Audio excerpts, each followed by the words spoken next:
हर खबर पर होगी आपकी पकड़। डाउनलोड कीजिए एबीपी लाइव ऐप। नमस्ते भारत में आप जानिए क्या है आतंक की अफगानी साजिश। भारत में आतंकी वारदात को अंजाम देने के लिए पाकिस्तान बेचैन है। अब उसने नई साजिश रची है। अब पाकिस्तान आतंकियों को अफगानी बनाकर भारत भेज रहा है, पर पाकिस्तान ये भूल गया कि भारत की सुरक्षा एजेंसियों का और सुरक्षा का बल इस हरकत पर नजर रखे हुए है। कश्मीर में आतंक के परखच्चे उड़ रहे हैं। कश्मीर में आतंकियों का सफाया हो रहा है। ऑपरेशन ऑल आउट से बौखला गया पाकिस्तान। अब आईएसआई ने आतंकी संगठन जैश ए मोहम्मद के सहारे रची है नई साजिश।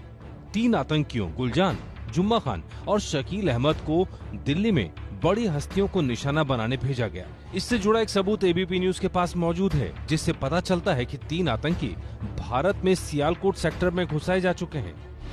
खुफिया एजेंसी के एक आला अधिकारी ने मुझे बताया, ये तीनों पाकिस्तानी आतंकवादी जैश के मुखिया मुफ्ती अब्दुल रऊफ असगर के बेहद करीबी बताए जाते हैं और भारत आने के पहले इन तीनों ने जैश के कुछ बड़े आकाओं और पाकिस्तानी खुफिया एजेंसी आईएसआई के बड़े अधिकारियों के साथ बैठक भी की थी। इसी बैठक में इन्हें टारगेटेड प्लान बताए गए थे। खास बात यह है कि इन तीनों को अफगानी नागरिक बताकर हमला करने भेजा गया है। खुफिया रिपोर्ट के मुताबिक आतंकी गुलजान पाकिस्तान की पख्तूनवा का रहने वाला है। आतंकी जुम्मा खान पाकिस्तान के उत्तरी वजीरिस्तान का रहने वाला है, जबकि शकील अहमद बहावलपुर पाकिस्तान से है। तीनों की अफगानिस्तान में ट्रेनिंग हुई और उन्हें अफगानिस्तानी दस्तावेज दिए गए।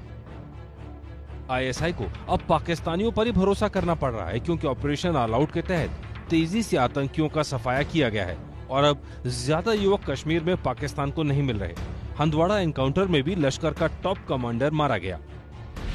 3 रोज पहले जो करीरी बारामूला में ऑपरेशन हुआ था, उसमें नॉर्थ कश्मीर का लश्कर तौबा का सबसे बड़ा जो कमांडर लश्कर तौबा का सजाद हैदर मारा गया था। और मान लीजिए कि सजाद हैदर से दूसरे नंबर पे जो लश्कर तौबा की कमांड स्ट्रक्चर में जहां पर आता था, वो नासिर था, अबू साद था।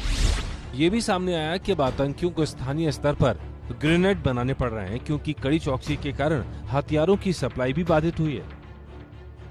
इसलिए पाकिस्तान अब ज्यादा से ज्यादा तादाद में हथियार और आतंकियों की सप्लाई बढ़ाना चाहता है, लेकिन ये भी चाहता है कि इसमें उसका नाम ना आए। इसलिए उसने अपने नागरिकों को अफगानिस्तान का बताकर साजिश रची है। लेकिन भारतीय सुरक्षा बल पूरी तरह चौकस हैं और पाक की हर हरकत पर निगाह रखे हुए हैं।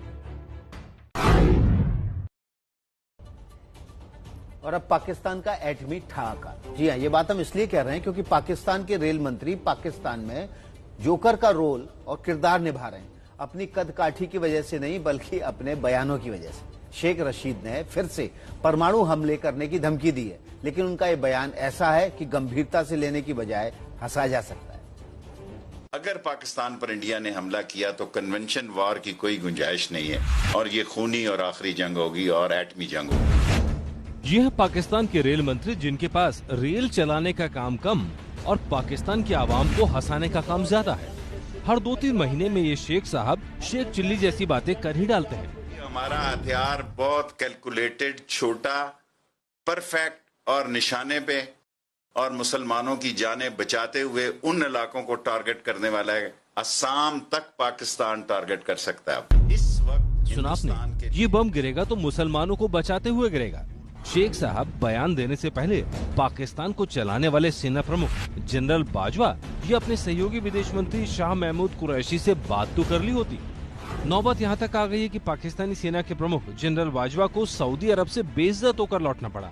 बाजवा गए थे इस उम्मीद में कि वो क्राउन प्रिंस मोहम्मद बिन सलमान से मिलेंगे और दोनों देशों के रिश्ते में आई तल्खी को दूर करेंगे, लेकिन मोहम्मद बिन सलमान ने उन्हें मिलने का वक्त भी नहीं दिया। वहीं विदेश मंत्री कुरैशी झोली फैलाकर लोन मांगने चीन पहुंचे हुए हैं। अक्टूबर 2018 में सऊदी अरब ने पाकिस्तान को 3 साल के लिए $6.2 बिलियन का वित्तीय पैकेज देने का ऐलान किया था। इसमें $3 बिलियन की नगद सहायता शामिल थी। इनमें से $1 बिलियन पाकिस्तान ने चीन से उधार लेकर चुका दिया है। अब बाकी $2 बिलियन के लिए नाक रगड़ रहा है पाकिस्तान।